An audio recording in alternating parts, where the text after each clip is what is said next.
You would remember that we had started talking about the personnel practices during the last session. Today we will continue with that.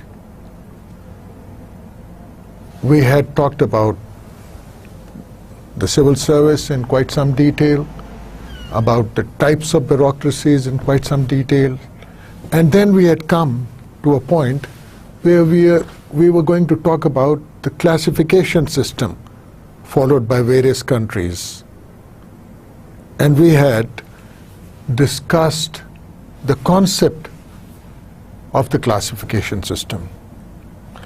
Now we will go into some more details. We did say that there were two types of classification systems, the position classification and the rank classification.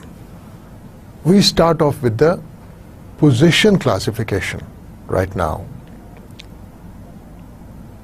This is also known as the duties classification system because this highlights the importance of duty and the qualifications required for it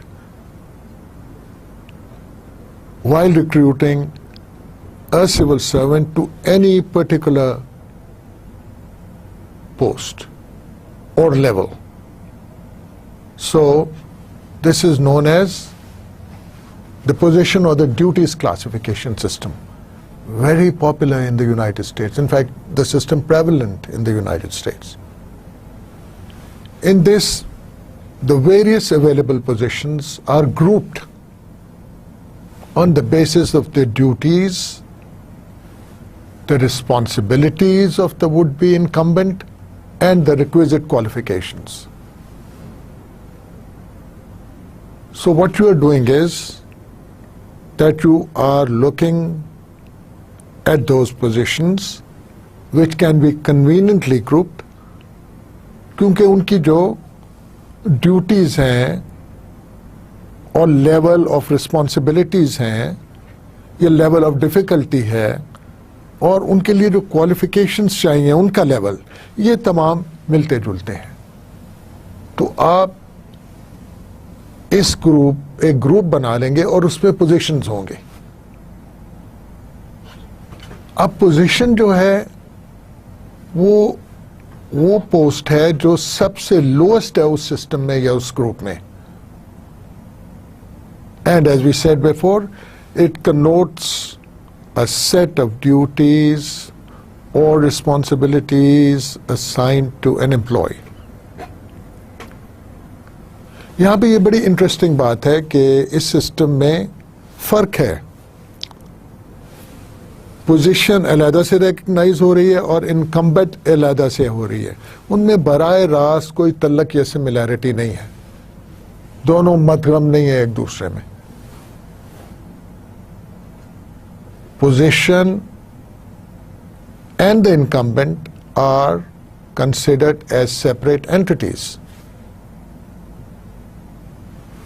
और फिर जो आपका status with in that group होगा या आपकी जो salary आपको मिलेगी वो 1 लाख भी हो सकती है, 1.5 लाख भी हो सकती है, 2 लाख भी हो सकती है पोजीशन क्लासिफिकेशन में. लेकिन वो हायर होती रहेगी आपकी ड्यूटीज के बेसिस पर. In case you have higher duties and higher responsibilities, you will be paid much higher under the position classification system. So, the crux of the matter is that the most primary focus in this is on the duties and the responsibilities of an individual, not the individual.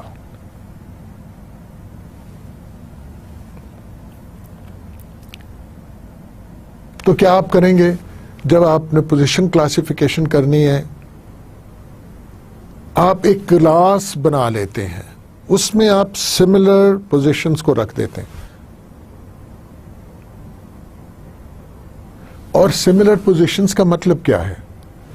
Similar positions वही होंगी जैसे हमने पहले कहा कि उनकी responsibilities तकरीबन एक जैसी हैं, उनकी ड्यूटीज तकरीबन एक जैसी हैं. यानी कितनी मुश्किल वो ड्यूटी है, तकरीबन वो लेवल जो है डिफ़िकल्टी का मुश्किल जिसको आप कहते हैं वो भी तकरीबन वही होगा। तो similar responsibilities, similar duties, similar level of difficulty of the duties. Level of difficulty generally would mean, it could mean a number of things. It could mean you have to work at a place which is not very attractive. It might mean that the work which you have to do is very involved. It's very, very scientific, or it requires a lot of brain and mind and time. In this particular case, it does not refer to the difficulty of the terrain where you're working. It does not mean that if you're working in Quetta, then that is more difficult than working in Lahore or Islamabad. But it would mean that the nature of your work is of such a capacity, so involved, maybe that of a scientist working on a very, very state-of-the-art project in his field. So the difficulty level goes up. So it is very important in the position classification system that we create a class of positions जहाँ पर जितने भी लोग हम उसमें, जितने भी post हम उसमें रखेंगे या पोजीशंस उसमें रखेंगे, उनकी रिस्पॉन्सिबिलिटीज, ड्यूटीज और रिस्पॉन्सिबिलिटी या ड्यूटी का जो डिफिकल्टी लेवल है वो तकरीबन एक जैसा हो। फिर all positions covered in a class have the same qualification requirements and pay scales. जब आप वो तकरीबन एक किस्म के काम को उसमें सारी पोस्ट पोजीशंस को रख के एक क्लास बना लेते हैं, एक किस्म की काम की पोजीशनों की एक क्लास बना लेते हैं, फिर आप कहते हैं कि जी इनकी क्वालिफिकेशंस भी जाहिर है मिलती जुलती होंगी। यानी अगर किसी ने पीएचडी मैथमेटिक्स में की हुई है, एक और ने पीएचडी फिजिक्स में की हुई है, किसी और ने पीएचडी सोशल साइंसेज में की हुई है या एंथ्रोपोलॉजी में की हुई है, तो ये सब साहिबान जो हैं इनकी क्वालिफिकेशन लेवल भी तो मिलती जुलती है एंड पे स्केल। हेंस जब आपने ये देखा कि इनकी ड्यूटीज, रिस्पॉन्सिबिलिटीज की लेवल और डिफिकल्टी और क्वालिफिकेशंस भी वही चाहिए हमें एक जैसी, तो फिर जाहिर है पे स्केल्स भी आपको मिलते जुलते देने पड़ेंगे। Positions can be considered raw material of classification and the class as the operating unit.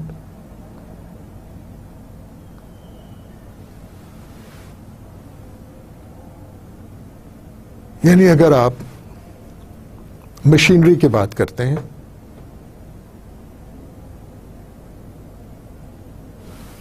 तो कार में भी द ऑपरेटिंग यूनिट,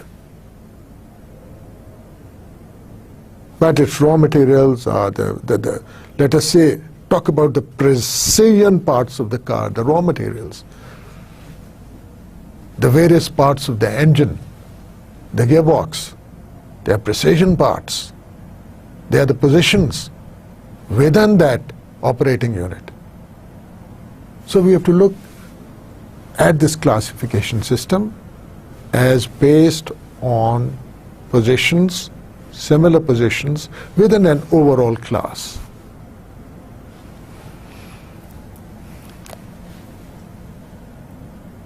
अब आपने किसी भी क्लास को स्पेसिफाई करने के लिए क्या क्या करना है?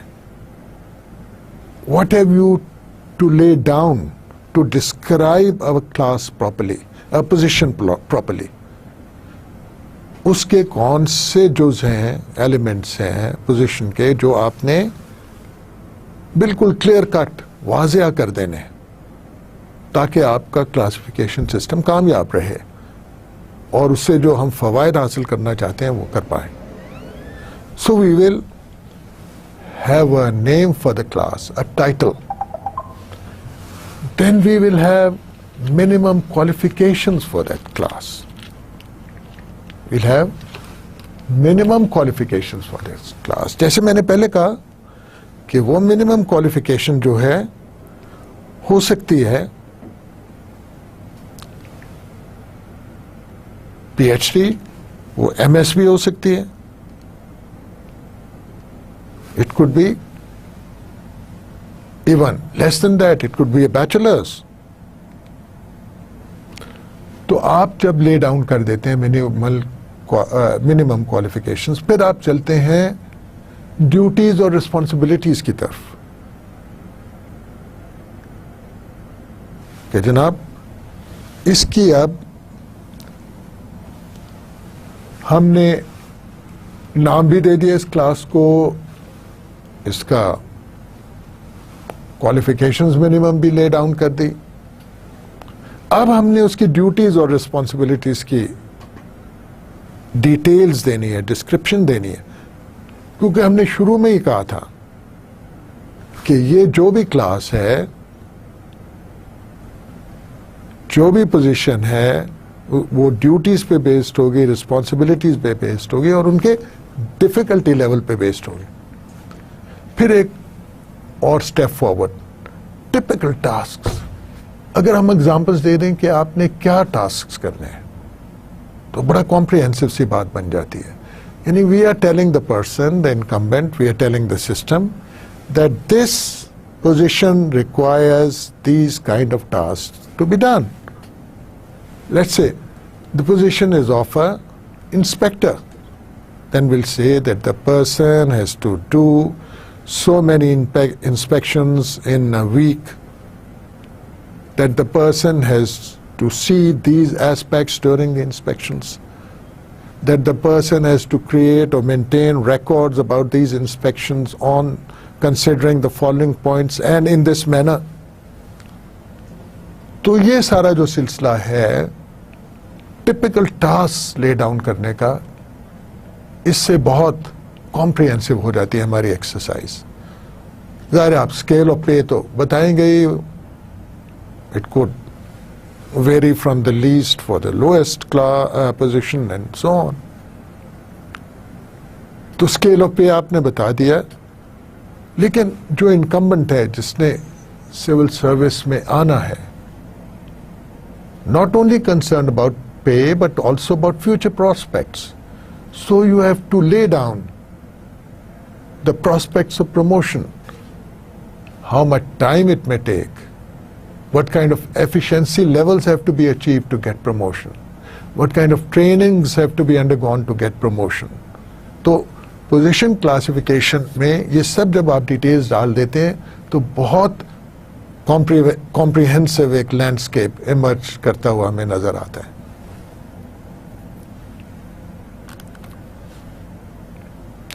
अब इसके हम देखते हैं कि एडवांटेजेस क्या है. What are the advantages of this system?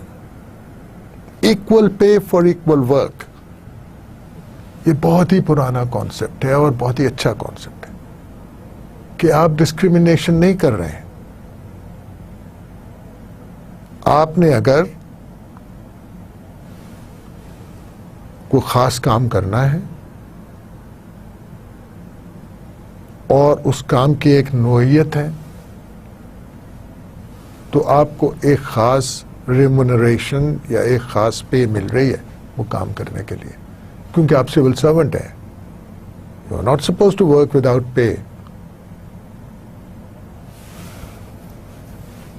और अगर दो सिविल सर्वेंट्स तकरीबन एक जैसा ही काम कर रहे हैं और इक्वल वर्क कर रहे हैं, इक्वल अमाउंट ऑफ वर्क कर रहे हैं, इक्वल डिफिकल्टी लेवल का वर्क कर रहे हैं, they should get equal pay. तो ये डिटर्मिन, ये डेफिनेटली इस सिस्टम में बिल्ट इन है. ये डिफाइन कर देता है सिस्टम, जैसे हमने पहले देखा था, व्हाट पे will you get for what kind of work. तो आपने एक किस्म का इंश्योर कर दिया that everyone doing the similar type of work is getting the same pay. ये इससे बहुत फेयरनेस आ जाती है, बिकरिंग नहीं होती, हार्ट बर्निंग नहीं होती. फिर it defines contents of job in detail, hence facilitates objective performance appraisal. हमने जो इतना कॉम्प्रिहेंसिव पहले इसको बनाया है कि हमने टाइप ऑफ वर्क बता दिया, जॉब इन डिटेल बता दिया, टिपिकल टास्क्स बता दिए और बाकी एस्पेक्ट्स भी आपको क्लैरिफाई कर दिए, तो उससे सिस्टम को भी एक फ़ायदा हो रहा है. सिस्टम को ये फ़ायदा हो रहा है कि आपने जब किसी को एवेल्युएट करना है, देखना है कि किसी ने कैसा काम किया है, आपने उसकी अप्रेजल करनी है, जो कि हमारे यहाँ एनुअल परफॉर्मेंस रिपोर्ट भी होती है, एनुअल कॉन्फिडेंशियल रिपोर्ट भी होती है, एनुअल अप्रेजल के नाम से भी चलता है. तो ये जो आपने परफॉर्मेंस अप्रेजल उसकी करनी है, may be at the end of the year, but not necessarily, it can be even periodic for shorter periods, but at the end of the year it is definitely going to be there. तो वो बहुत आपके लिए आसान हो जाता है, यानी सुपरवाइजर के लिए आसान हो जाता है कि ये काम इसने करना था, किया है कि नहीं. आप आसानी से टिक मार्क करते जाएं and you will come to a figure और to some kind of a decision कि जी इसने कैसा परफॉर्म किया है. और इसके क्या फवायद हैं? It can help standardise recruitment, training, probation, manpower planning, career development. जब आपने इतना क्लियर कट बता दिया है और लिख दिया है, covering all aspects, तो फिर what kind of training should that person get? You have told him this is your job. You have assessed him while inducting on the basis of that, of the class and the position system. You have assessed and know that he has these qualifications and he is going to do this kind of work. And for the higher post also you have done the same work. These are the typical things the higher post requires to be done. These are the qualifications. So it becomes very easy to take one person from a certain level of skills or knowledge to another. Through training, you would exactly know what kind of training you want to give that person once you have done the performance appraisal of that person. So training or promotion, दोनों में ये मदद कर रहा है आपकी. So another advantage of this very detailed classification system is that it will help you in determining the sort of training you will be imparting the civil servant, and also on what basis you are going to promote him, because you would know exactly after performance evaluation whether the person, the civil servant, is ready for the kind of jobs or responsibility or duty to be assigned to him on the higher post which has been clearly spelled out. और इसमें man power planning का element आ जाता है. You would know what kind of people who you want, at what level and how many. This is manpower planning. You know what kind of jobs are being done by the organization. You know what kind of talent, what kind of education, qualification, what kind of other qualities you need in the person for those jobs. And you also know how many such jobs are available. So this whole process is manpower planning. और man power planning में career development का aspect आ जाता है, क्योंकि हमने देखा था जब सिविल सर्वेंट इंडक्ट हो रहा था तो उसके ज़हन में ये बात थी, हाउ फार विल आई गो. तभी उसने सिविल सर्विस ज्वाइन की, क्योंकि उसे प्रमोशन और साथ साथ better jobs, more exposure, higher positions, ये सब कुछ नजर आ रहा था. इसी को करियर डेवलपमेंट कहते हैं. तो इसी तरह वो आपको उसकी सिविल सर्वेंट की करियर डेवलप में मदद देगा ये सारी एक्सरसाइज जो आप पोजीशन क्लासिफिकेशंस की कर रहे हैं। इसमें एक और बहुत अच्छी बात यह है कि जब आप असेस करते हैं एक बंदे को on the basis of the jobs ही और she was supposed to perform और उसने कैसा परफॉर्म किया, तो आपको एकदम उसके मेरिट का पता लग जाता है। तो हो सकता है कि एक बंदा जो 10 साल से एक पोस्ट पे, एक पोजीशन पे, पोस्ट पे है, उसने इतना अच्छा परफॉर्म ना किया हो जो एक नए आने वाले ने अभी 6-7 साल में कर दिया, उससे बहुत बेहतर परफॉर्म। सो ऑटोमेटिकली आपको मेरिट का पता लग जाता है कि ये बाद में बंदा आया है, the services of this person are much less but the performance is much better. So you can follow a process of promotion on merit without heart burning, because if everything is clear and transparent and in accordance with what the exercise you have done and is very clear, certain facts have been recorded, certain things were needed, so you will just tick mark certain things and you will know who has more merit. And that kind of transparent record would be available to the person who may not be promoted, and then that person will not bicker that much why the junior has been promoted. He may not feel that bad when he is confronted with all those reports, comprehensive reports of what he was supposed to do and what he has done. और इसमें एक और अच्छी बात यह है, जो भी आपने काम करवाना है, जॉब की जो रिक्वायरमेंट है और जो क्वालिफिकेशंस हैं इनकम्बेंट के, उनको आपने क्लियरली स्पेल आउट कर दिया. So naturally you will get the right man for the right job if your other elements of the recruitment process are good enough. तो एक मैच हो जाएगा जो भी काम उसने करना है और इसकी क्वालिफिकेशन में.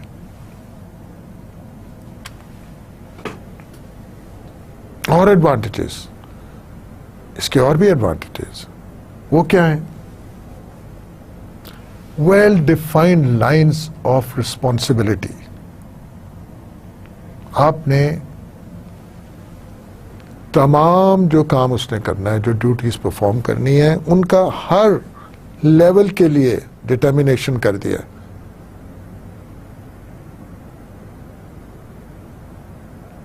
That means you have defined the kind of responsibility which will have to be taken up by each and every individual clearly.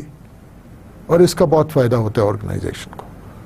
अगर क्लैरिटी आ जाए कि आपने क्या काम करना है, आपकी रिस्पॉन्सिबिलिटी क्या है, the quality of the work would definitely be much better. In fact, by most or all of the incumbents, because everyone is competing, everyone knows what they have to do, and everyone wants to get promoted naturally. एक और इसका फायदा कि अगर आप lateral entry करना चाहते हो, खास तौर पे अगर आप बाहर से, प्राइवेट सेक्टर से गवर्नमेंट में नया ब्लड लाना चाहते हो, you want to infuse new blood into the civil service, because civil service may be degenerating, may have become status quo oriented, may not have been able to adapt to change, may not know certain latest techniques and technology. Then, relevant to the job of course, then you may consider bringing in people from outside, from the private sector. It could be the academia you want to bring in people from. It could be multinational corporations. Any private sector organization, in fact. If you do a headhunting and find a right person, you can bring them in. Why is it easier? Because you exactly know the requirements have to be fulfilled by the new incumbent coming from the private sector.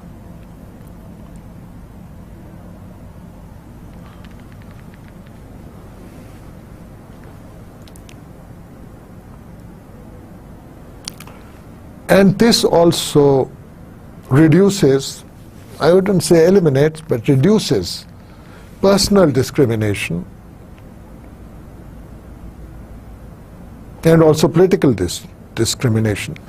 Personal discrimination, because if the boss doesn't like you for one reason or another, but the records show that you have been performing, and the records show on the basis of what you were supposed to do, what were your typical tasks and how you have been performing them, then the boss cannot do much to block your promotion.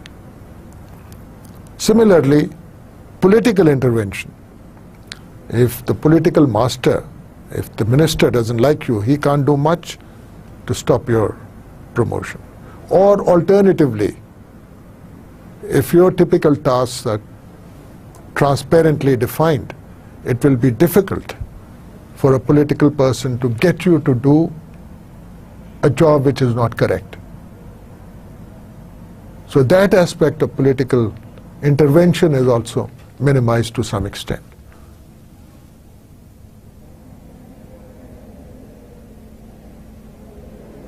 And it also facilitates adoption of uniform nomenclatures, which means that the designations which are given to various posts would be uniform in nature. It will be easier to recognize who is doing what from that name, from that designation, from that nomenclature, because you have position and then a class comprising of positions. For all departments, it would be similar. So you can have uniform designations and nomenclatures based on,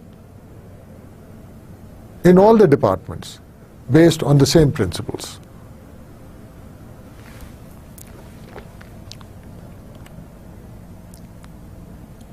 Now, what are the disadvantages here? It introduces rigidity hindering horizontal and vertical movement. Now we are talking within the system. बाहर से तो आपने अगर कोई लेके आने थे private sector से लोग, वो आप लेटरल एंट्री के जरिए ले आए. But within the system, if you are an anthropologist and you want to move on to the social work department, it may be difficult, because the qualifications and the detailed kind of description required for jobs is in keeping with the mainstream social work, not anthropology.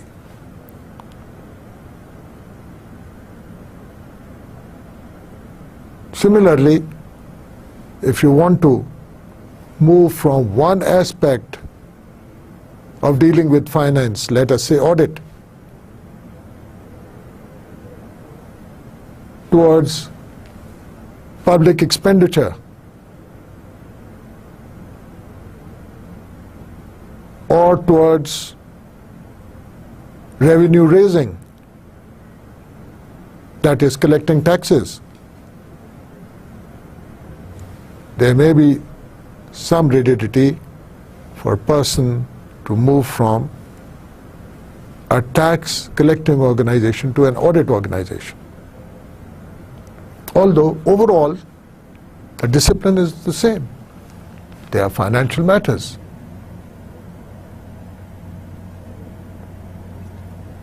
This was horizontal mobility. And for vertical mobility also, it is rigid, because you have to have all the qualifications laid out for the next post. For example, if the qualification qualification laid down for the next post is a PhD, but you have only done your MS. But with your MS, you have done all the work very well and your performance reports are excellent. You might be even better than someone who is a PhD on the next level and doing the work. You may perhaps be performing better than person if you are promoted to that post, but you will not be promoted if you don't have a PhD. You have not earned your PhD by then. So that makes life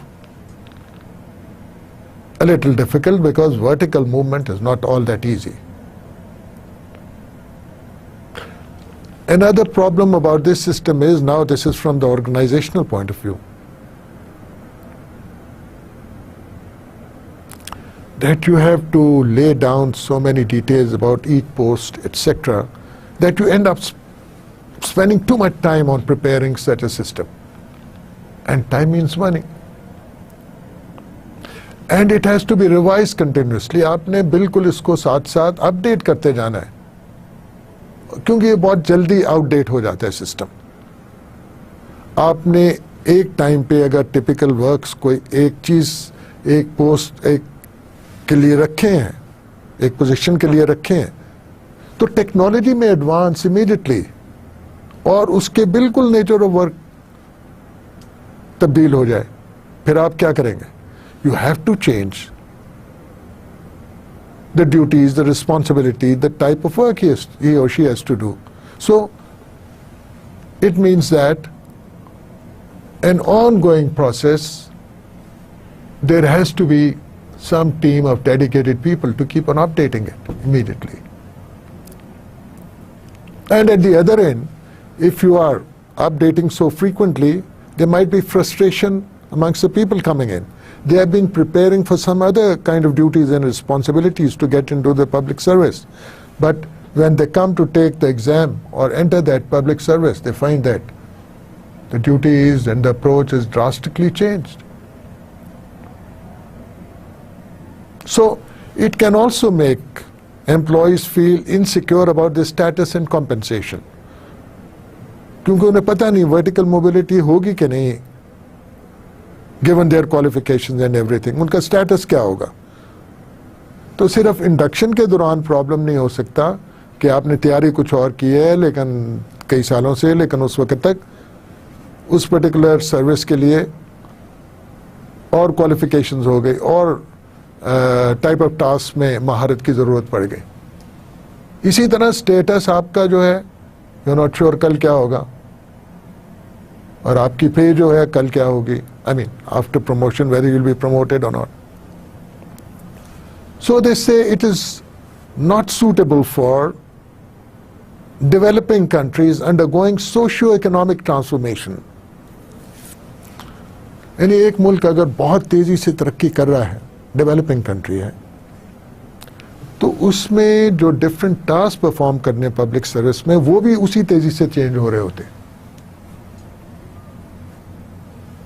So, if you evolve and adhere to a position classification system, this may not be suitable. It may create more confusion. Because also at the other end, there are a lot of things which are more general in nature and can be done by a generalist in developing countries. So, again, working out typical tasks and specialization aspects could be not counterproductive, but it could slow things down, and it would not be realistic. For example, in Pakistan,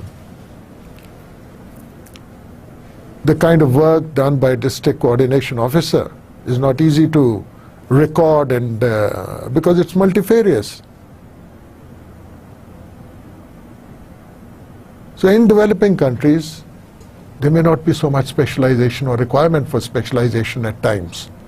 Hence, some people say the system is not suitable for developing countries. And in order to administer this system, to make it work, you might require expertise. एक आम administrative officer इस किस्म के system को शायद बहुत अच्छे तरीके से ना चला सके। आपको एक्सपर्ट्स चाहिए होंगे, क्योंकि आपने लगातार इसको अपडेट करना है, आपने वो सारे रिकॉर्ड्स रखने हैं, आपने गाइडेंस देनी है प्रमोशन के बारे में, इंडक्शन के बारे में, और खासी कॉम्प्रिहेंसिव गाइडेंस देनी है। इसलिए आपको जो लोग रखने पड़ेंगे इस सिस्टम को एडमिनिस्टर करने के लिए, उनकी अपनी क्वालिफिकेशंस, उनकी अपनी स्टैंडिंग और उनकी एक्सपर्टीज इन मैटर्स में इस किस्म का सिस्टम चलाने में निहायत ही अहम होगी।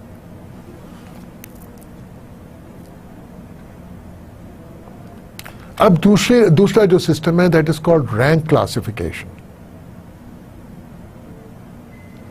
This is completely different. This is based on rank and personal status of individual. इसमें इनकम्बेंट या इंडिविजुअल इंपॉर्टेंट है, पोस्ट इतनी इंपॉर्टेंट नहीं है। जो रैंक इनकम्बेंट की है वो इंपॉर्टेंट है। तो क्या होता है, एम्प्लॉयज को हायरार्किकल ऑर्डर में, और उन्हें पता होता है कि वो प्रमोट होंगे इसी ऑर्डर में, क्लासिफाई कर दिया जाता है रैंक के मुताबिक। यानी आप सेक्शन ऑफिसर हैं, आप डिप्टी सेक्रेटरी हैं, आप joint secretary and so on. So employees are classified and not the job. Job के बारे में कोई, we are not so bothered in the rank system कि ये डिप्टी सेक्रेटरी साहब ने क्या करना है। ठीक है, जॉब डिस्क्रिप्शंस बनाते हैं, होती हैं, but not detailed like those in the position classification system.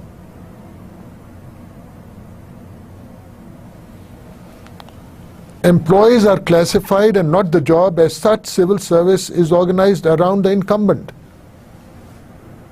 The incumbent or the officer becomes important. वो कहते हैं कि ऑफिसर इस किस्म के सिस्टम में अपने जॉब को इनलार्ज भी कर सकता है, can take on responsibilities of other people who are not performing it well, if you are performing well. So you are important. Your job or your position is secondary. और hierarchical nature है इसका, CD है पूरी एक,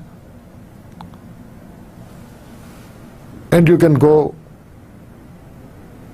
to higher posts easily, much more easily. And each employee is placed in a group or a service and not a position or a post.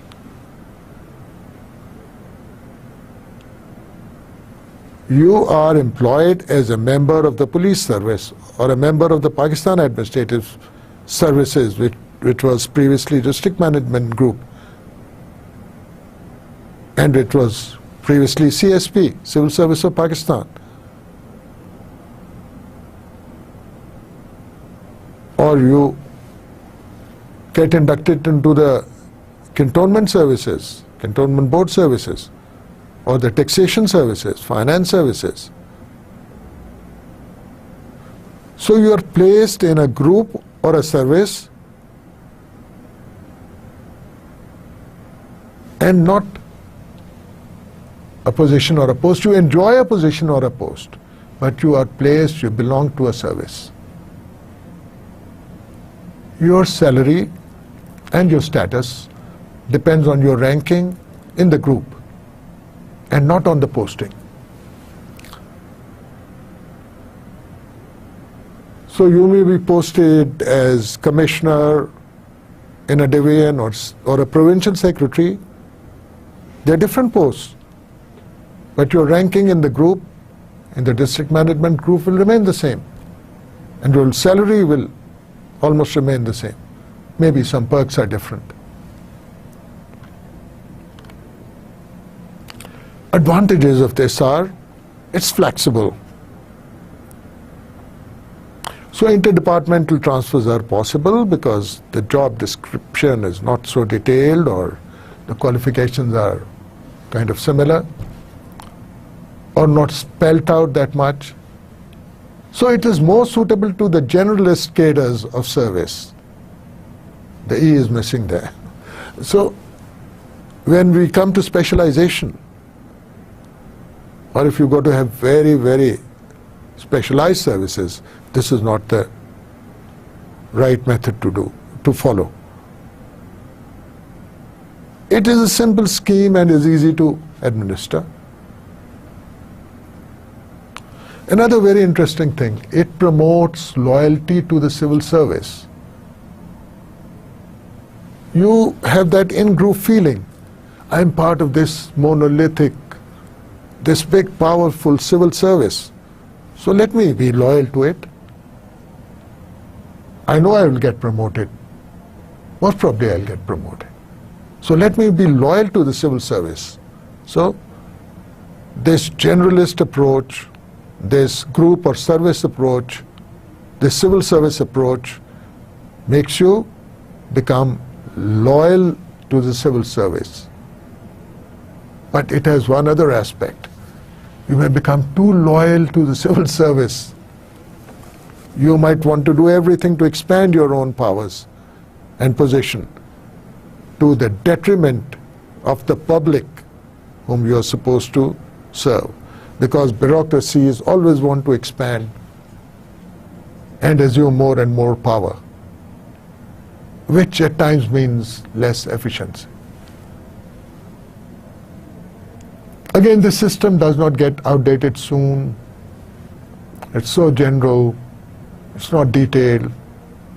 The promotions take care of the changing technologies and the changing times. The trainings associated with promotions also take care of this. And it makes employees feel more secure. As I already mentioned, they know they got a set out, clear-cut career path.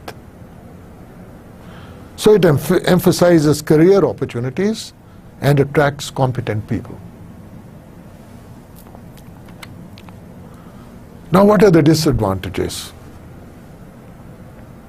It hinders specialization. Very big disadvantage.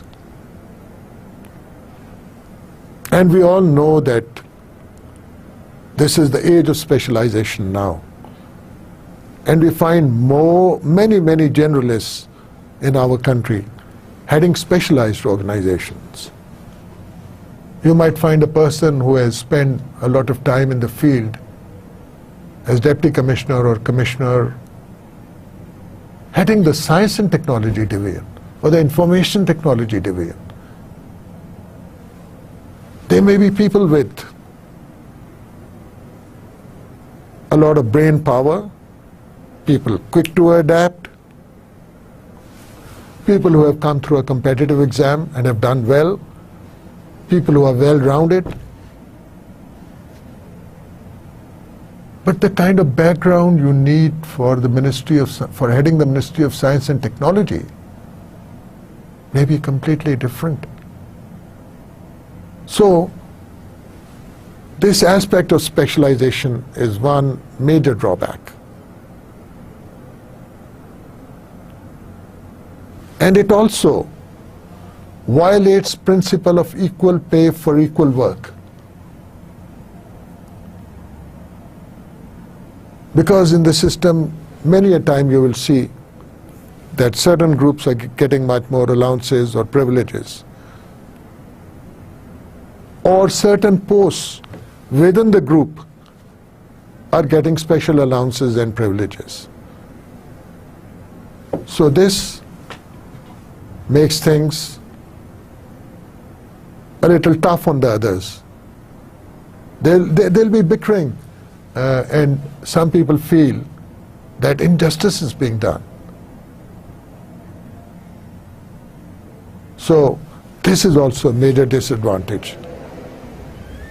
Also kindly note that whatever the advantages of the classification system on a position basis are the disadvantages of the classification system on a rank basis. And whatever the advantages of the rank basis classification system are disadvantages of the other system. So we'll be talking about recruitment now. But before that, I would like to re-emphasize about the rise of the merit system. We have already seen that before the rise of the merit system, there were three systems in vogue. तीन main जो तरीक़ाकार थे recruitment के, उसमें spoil system था US वाला, यानी political party अपने लोग लेकर आती थी जब पावर में आती थी, कि अपॉइंटमेंट्स पर उनको लगा देते थे. इसी को हमने पैट्रनेज सिस्टम भी कहा जब ब्यूरोक्रेसी डिस्कस कर रहे थे. और ये यूके में भी, और पैट्रनेज सिस्टम यूके में था, चला कुछ देर, और वहां पे उसके बाद कास्ट सिस्टम या वो एरिस्टोक्रेटिक सिस्टम आ गया. लेकिन फ्रांस में एक बड़ा इंटरेस्टिंग सिस्टम चल रहा था, और वो सेल ऑफ ऑफिसेस का था, कि जो भी इन पावर होता था, they would sell the public office. Okay, you want to be a tax collector, you're going to pay the government so much and keep the rest, or we are going to sell this office for so much. Pay us $1 million every month and we are selling this office to you. So this was what was happening in UK. लेकिन competitive exam का और direct recruitment का, open system का सिलसिला जो था, वो सबसे पहले चाइना में 2nd century BC में अडॉप्ट हुआ, way back. And they say that this was the brainchild of a civil servant and the father philosopher of China known as Confucius. Or Mandarin is a word which stands for a very high officer. So Mandarins was the name given to this civil service system which evolved in China. तो गोया दूसरे जगहों पे patronage system चल रहे थे, spoil system चल रहे थे, और सेल सिस्टम चल रहा था पब्लिक पोस्ट के लिए. लेकिन चाइना में उस वक्त 2nd century BC में कंपेटिटिव एग्जाम्स हो रहे थे, और क्वालिफिकेशंस की बेसिस पर, ओपन कंपटीशन की बेसिस पर, मेरिट की बेसिस पर मैंडरिन्स भर्ती किए जा रहे थे. So this is the background of recruitment. What is recruitment? Recruitment can be considered as the cornerstone of the whole public personnel system. Naturally, recruitment will determine the quality of the human resource you are getting. And that quality, hopefully good, hopefully very good, will ensure the success of the administrative system. That will help create a well-trained, responsive bureaucracy catering to the needs of the common man. So proper recruitment can ensure efficiency of the government and the quality of the services being provided by the government. तो ये governments के लिए, politicians के लिए, political parties के लिए भी बहुत ज़रूरी है कि बजाय मनमानी करें और अपने अपॉइंटीज पॉलिटिकल लगाएं, एक प्रॉपर इफेक्टिव रिक्रूटमेंट सिस्टम के तहत जो लोग पब्लिक सर्विस में आए हैं उनको काम करने दें, उनसे काम लें. Make sure that they work properly and independently and transparently.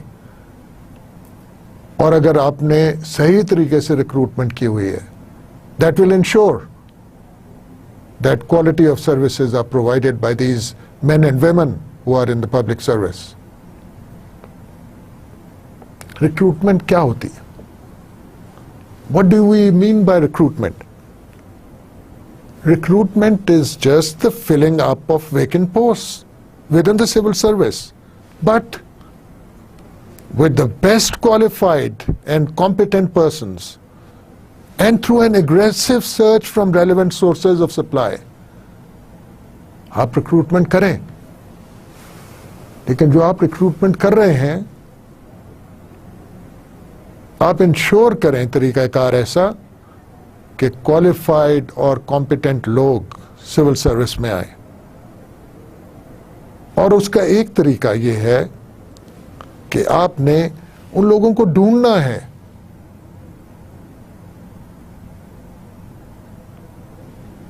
It is not easy to get good talent. It is not easy to get people with great traits of heart and mind, integral, people with good qualifications, people with integrity, people with morals, people willing to serve the public. These traits are not easy to come by. Some of these can be developed through training, but right in the beginning, you got to get the right stuff. अगर आप अच्छे लोग recruit नहीं करेंगे, जिस किस्म के लोग रिक्रूट होने चाहिए वो नहीं करेंगे, तो ट्रेनिंग उनके लिए कितनी फायदेमंद हो सकती है? उनका ये नुकसान या फायदा क्या करेगी वो? If the raw material is not okay, what is the finished product going to be? So, an aggressive search from the relevant sources of supply is one way of doing it.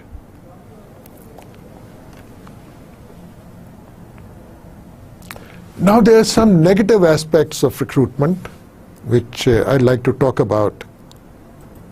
In other words, what should not be done? What should not be part of the recruitment process? And why is that so? Why are we doing that? कि हमने गलत किस्म के लोगों को, wrong type of people, उनको system में नहीं आने देना. As they say, one fish can spoil the whole pond. Well, we have many fish around. So, negative recruitment aspects aim at keeping the unqualified and non-suitable persons out of the system. Extremely important. How do you do that? Keep the rascals out. How do you do it? Not easy. Even though you have mounted an aggressive search to get the right people, you may have brought the universities in your ambit.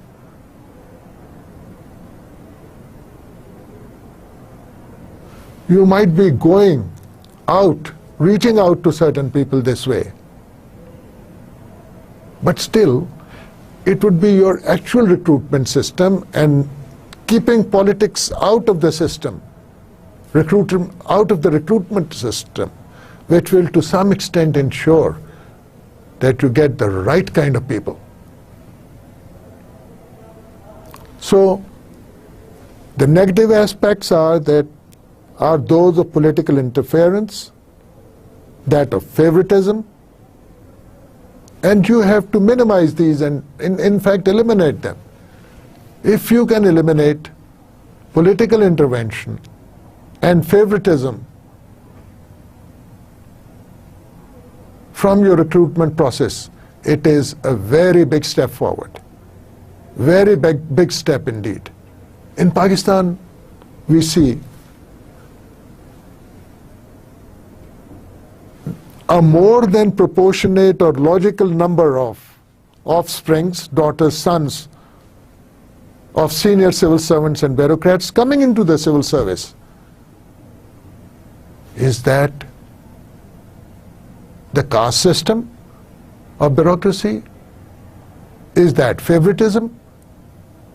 क्या ये disproportionate लोग बहुत qualified हैं इसलिए आ जाते हैं? हमने political favoritism को, bureaucratic favoritism को दूर रखना है अपने process से, अपने recruitment process से. Then only it would be possible to ensure that the right kind of people make it to the civil service.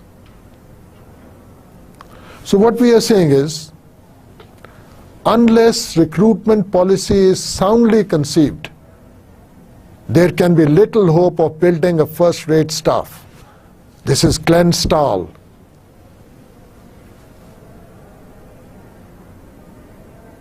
Authority on Public Administration. क्या कहता है कि रिक्रूटमेंट पॉलिसी को आपने बहुत साउंड लाइंस पर डिजाइन करना है, क्योंकि इब्तिदा यहीं से है, शुरू यहीं से है, और अगर आप वो नहीं करते हैं तो रिजल्ट्स आपके सामने होंगे. What is the outcome going to be? That the human resource quality, which is the backbone of any organization, will not be up to the mark. There can be little hope of building a first-rate staff. So all the people on whose shoulder in a developing country like ours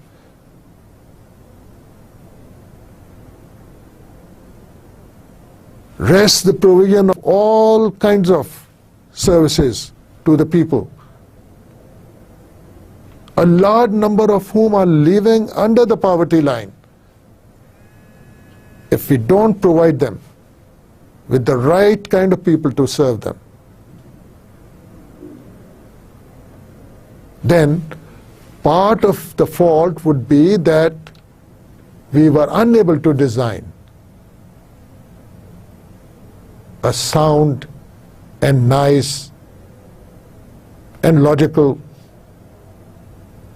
recruitment system which managed to keep the rascals out. And towards the end of the lecture today, we'll just recap a little bit about what we discussed. We talked about the two main systems of classification. The position classification, very much present in some developed countries like the US, Taiwan, and others, and the rank classification, which is very popular in the subcontinent. A legacy, of course, from the UK. Now, position classification, we found, was very, very suitable for inducting specialists, because there is a detailed description of what the duties are, what the responsibilities are for each position within the class. So if you have to be promoted for the next position, it is clearly spelled out what is required, what should be your qualifications, what kind of duties you're supposed to perform. In fact, the typical tasks are enumerated. They are spelled out.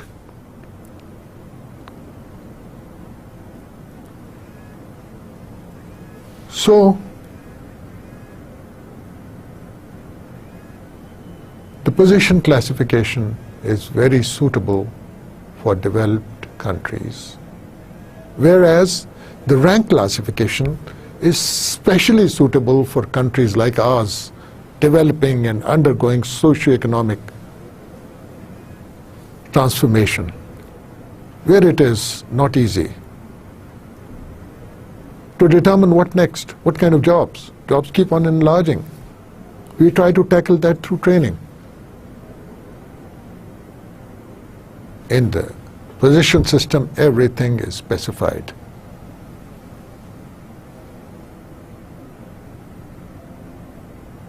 Very little chance of lateral entry or mobility of any sort. Even upward mobility and vertical mobility are limited. Unlike this, rank classification is much more flexible. In the position classification, you got a number of positions which make a class. But in the rank classification, it is not the position, it is not the post which is important. It is the incumbent who is important. So, we have these incumbents, and they make up a class, they make up a group or a service. Like the police service of Pakistan, like the postal service of Pakistan, like the audit service of Pakistan. So there is a loyalty to the service, to the civil service, to your group. There are good and clear-cut hierarchical rungs, and more or less you know your chances of promotion. So this is very much tuned towards career development and manages to attract people because of this clear-cut career development. The requirements for recruitment, qualifications, etc. are not that stringent.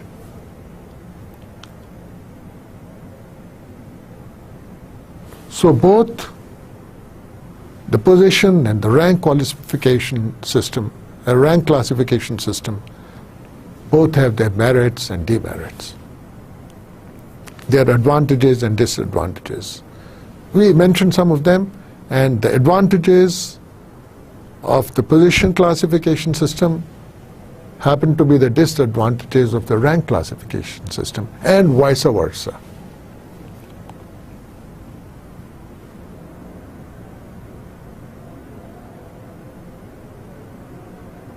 Both of them have certain advantages.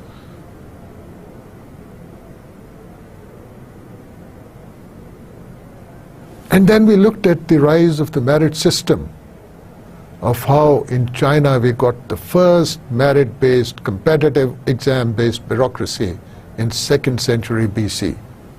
And at that time, France was selling its administrative posts. UK had a patronage system, wherein people from the aristocratic elite were being appointed to key posts, and the US had the spoil system, wherein reps of the political party who had not been elected but who had supported the party would get these key posts. And then we looked at some recruitment characteristics. The importance of the recruitment system, how the whole edifice of the public service and the administrative system rests on the quality of this human resource which we have to recruit. And how do we recruit it? We need talented people, we need qualified people. We have to keep the rascals out. How do we do it?